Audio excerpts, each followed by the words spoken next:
स्वरूपी बांदीछोड़ सदगुरु कबीर साहब इस मंच पर मंचस्थ सभी पूज्य गुरुजन शब्द उपदेशी भजनोपदेशक संतगण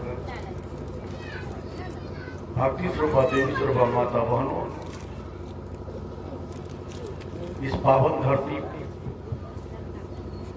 तरियम्मा के सभी श्रद्धालु सज्जन वृंद, इस सत्संग सदियान यज्ञ के कर्ता धर्ता श्रद्धे मनोज दास जी, उनके परिवार के सभी सदस्यगण, इस ध्वनि विस्तार के यंत्र से जहाँ तक आवाज जा रही है, जहाँ भी जो बैठे हो सुन रहे हो, सभी सज्जनों को मेरी तरफ से सादर नमस्कार, प्रणाम, दंडवत, सलाम। साहेबंदी साहब बोलिए बांदीछोड़ कबीर साहब जो साहेब। सहरसा जिला अंतर्गत प्रखंड सिमरी बख्तियारपुर और उसके अंतर्गत यह पावन ग्राम तरियम्मा है, जहाँ पर हम लोग सतलोकवासी संत अवध किशोर साहब जी की पावन स्मृति में सदियान यज्ञ में बैठे हैं। दूसरी भाषा में सदगुरु कबीर का विचार मंच है। संसार में बहुत सारे मार्ग पंथ हैं, बहुत सारे संप्रदाय हैं। सदियों से लोग धर्म पंथ में बटे हुए हैं, आपस में झगड़ते आ रहे हैं। खानी जाल और वाणी जाल का झगड़ा सदियों से चलता आ रहा है और इसी क्रम में सदगुरु कबीर का भी पदार्पण इस धराधाम पर होता है। आज से लगभग 625 वर्ष पहले इस कलिकाल में भारतपुर बड़ा धातल काशी नगरी में, जहां पर मुल्ला और पंडित अल्लाह और राम के नाम पर झगड़ रहे थे, पूरा पश्चिम का झगड़ा चल रहा था, महफिल हवा हो रहा था। शैव और शाक्त लोग भी आपस में झगड़ रहे थे। मुसलमानों का दमनकारी शासन था, तलवार के दम पर हिंदुओं से इस्लाम कबूल करवाया जा रहा था। जो लोग इस्लाम कबूल नहीं करते, तलवार से दो टुकड़े कर दिए जाते थे। और दूसरी बड़ी समस्या थी, कुत्ता को गोद में दूध भात खिलाया जाता था, लेकिन 84 लाख योनि में जो सब श्रेष्ठतम प्राणी मानव है, इस मानव से छूत की बीमारी लगाया जाता था, कलंकित किया जाता था। ऊंच नीच, जात पात, छुआछूत का भयंकर भूत बड़े बड़े आचार्य के मन मस्तिष्क में सवार था। उस भूत को उतारने वाला कोई माँ का लाल पैदा न लिया था, और उस भूत को उतारने के लिए सदगुरु कबीर का पदार्पण होता है काशी की पावन नगरी में। सज्जनों, यह भूत किसी न किसी रूप में अभी भी हमारे समाज में मौजूद है। सत्संग में तो आ रहे हो, भजन सत्संग को सुन रहे हो, लेकिन भूत आपको पीछा नहीं छोड़ रहा है। देखने में तो लगे हो सभी मनुष्य हो, लेकिन यहां से उठने के बाद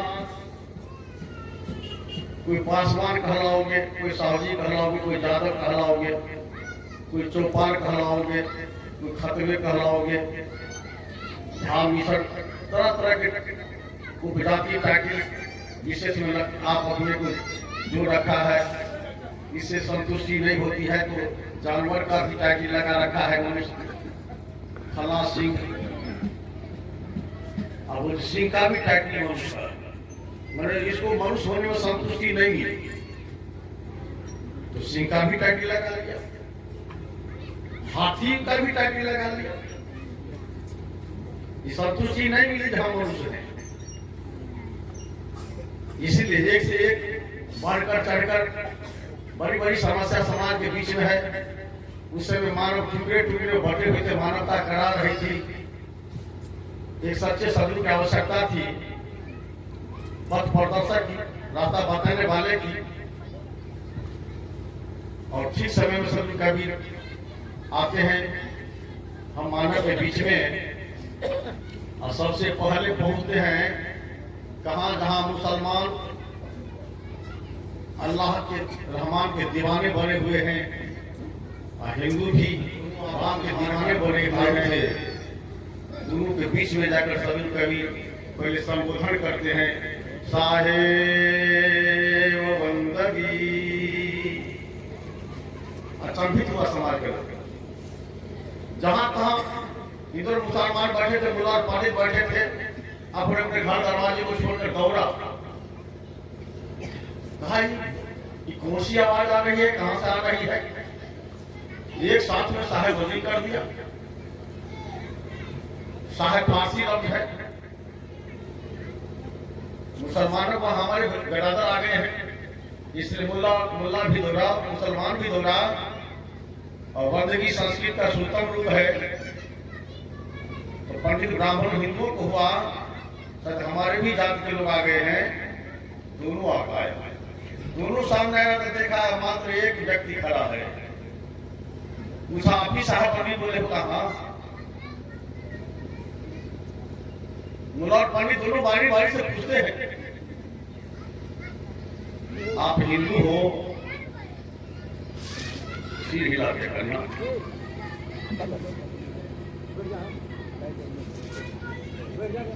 मुसलमानों को हुआ, हिंदू नहीं है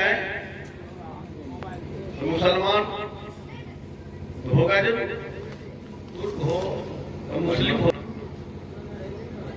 अब तो मुल्ला और पंडित दोनों को विस्मय हो गया, नहीं मुल्ला है ना हिंदू है, ना मुसलमान है,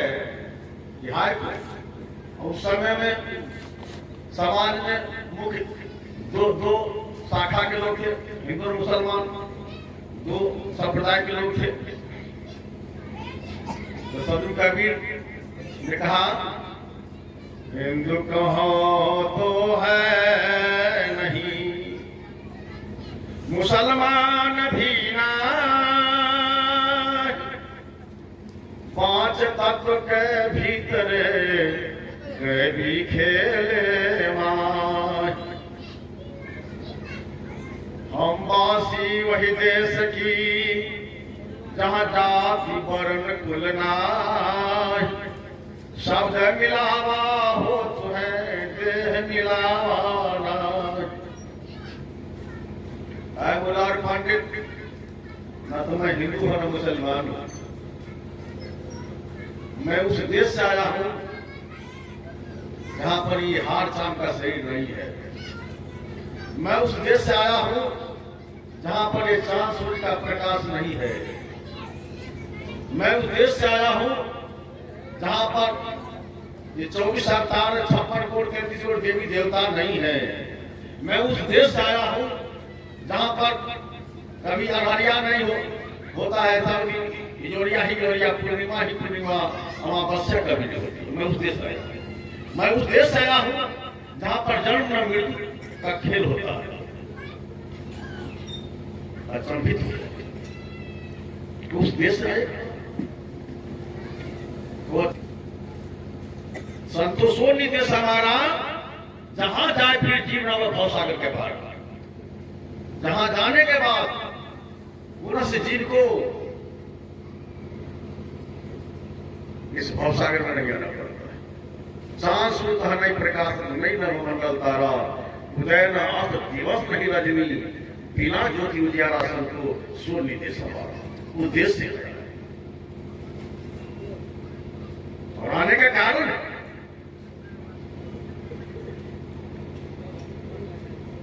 दोनों से पूछा, जाति ने पूछो साधु की, पूछ लीजो ज्ञान, मोल करो तलवार की पराक्रम दे ज्ञान।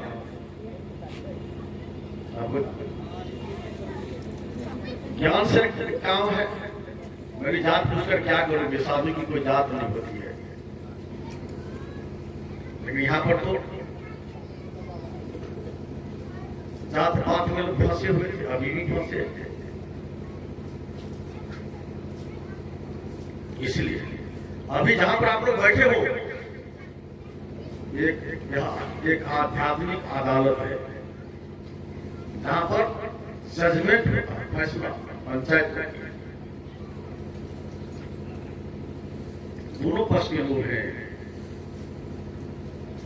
इसलिए जितनी भी समस्याएं हैं सबका समाधान लेकर सब कबीर आएगा।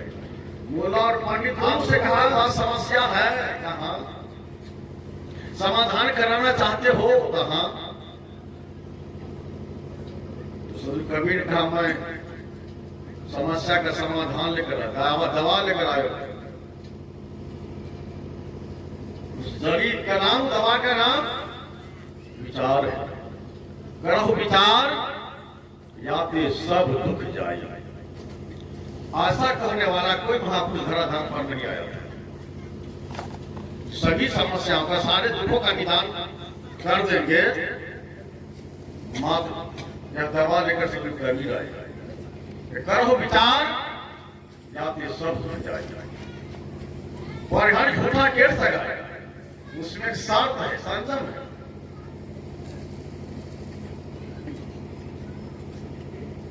झूठी परंपरावाद से, जात पात से, ब्राह्मणवाद कर्म का नाटक से, भगवान से जो आपकी दोस्ती हो गई है, झूठे विषय वासनाओं से जो दोस्ती आसक्ति हो गई है, इन्हें छोड़ना पड़ेगा। शर्त मंजूर है तो समाधान होगा, शर्त मंजूर नहीं बीमारी नहीं छूटेगी। डॉक्टर के पास जाते हो बीमारी लेकर, दवा और संयम दोनों बताते हैं। केवल दवा खाओगे, संयमित नहीं रहोगे, बीमारी नहीं छूटेगी। इसलिए परहेज संयम की जरूरत है। सत्संग में जाते हो, एक शर्त है, दूसरी सावधानी है। शर्त यह है, जो तू सांचा बानिया तो सांची हाथ लगाओ, अंदर झाड़ू मार के पूरा धुल बहाओ। बाहर में तो झाड़ू चला देते हो, लेकिन भीतर में कभी झाड़ू चलाया? इस मन को कभी साफ करने की कोशिश किया? मन में झाड़ू चलाया? इसलिए आज सबका सौदा करने के लिए आए हो। इस सदगुरु विचार मंच के पास हाट बाजार में जाते हो सौदा करने के लिए, रुपया पैसा झोला भी ले जाते हो। यहां जो आए हो, आपका झोला क्या है, आपका रुपया पैसा क्या है? गीता में श्री कृष्ण अर्जुन कह रहे, अर्जुन श्रद्धावान लभते ज्ञानम तत्पर संगत इंद्रिय। आपको रुपया पैसा देना है, कौन रुपया? श्रद्धा का। श्रद्धावान लभते ज्ञान, ज्ञान तभी मिलेगा जब श्रद्धावान हो, श्रद्धा तत्पर संगत इंद्रिय। सत्संग में बैठे हो, कहीं कहीं का गुटखा भी चलता रहता है, बिल्कुल संयमित हो जाओ, तत्पर हो जाओ, संयम इंद्रिय, सब इंद्रियों को संयमित रखो, अपने तन को, मन को, चित्त को स्थिर रखो, हिलोल मत कर। घर पर क्या होता है, सारी समस्या को छोड़ दे, मन को भी यही पर रखो। इसलिए जो तू साचा बानिया तो सांची हाथ लगाओ, अंदर झाड़ू मार के कूड़ा दिलवाओ। मन में जो कूड़ा कचरा लेकर यदि बैठे हो, पहले उसको साफ कर, हटा दो। खाली होगा तब न रखोगे उसमें सौदा, पहले से भर कर रखे हो, सौदा कहाँ हो रहा? वर्षा हो रही थी, सत्संग चल रहा था, महात्मा बुद्ध से उनका शिष्य ने पूछा, सुनते तो सभी लोग हैं, लेकिन ठहरता क्यों नहीं है? एक ही जैसे बोलते हो तो बदलाव क्यों नहीं होता है, परिवर्तन क्यों नहीं होता है? बुद्ध ने कहा, मैं तो कहता हूं एक ही जैसे, लेकिन सुनने वाले का कान अलग अलग होता है। भाई कैसे हो गया? सुनने वाले भी देखिए जैसा होगा नहीं, सुनने वाले लोग अलग अलग कान के होते हैं, इसको कैसे माना जाए? तो ठीक है, आज मैं प्रवचन कर रहा हूँ, प्रवचन में बहुत सारे लोग बैठे हैं, 2-4 आदमी को चिन्हित कर लो, कल सवेरे मुझसे पूछ लेना। महात्मा बुद्ध समापन के समय में बोला, अब सत्संग समाप्त होता है, यहाँ से जाइए और रात का शेष बचा हुआ काम कर लेना। ये सब अपने अपने घर गए। सुबह चिन्हित कर रखा था शिष्य, जाके पूछा, एक भाई से पूछा, रात के सत्संग में आपको भी बैठा देखा था, आपने क्या सुना, क्या किया? सबको सत्संग से कोई लेना देना नहीं था, मन में कुछ टेंशन था। समय पास करने के लिए हम चले गए वहां पर। अंतिम में क्या किया? क्या करेंगे? हम चोर हैं, काम चोरी करना था। तो महात्मा बुद्ध को कहा, रात का शेष बचा हुआ काम कर लेना, मेरा बचा हुआ काम चोरी था, चोरी करके कर लेना। बोलिए सरुदेव की।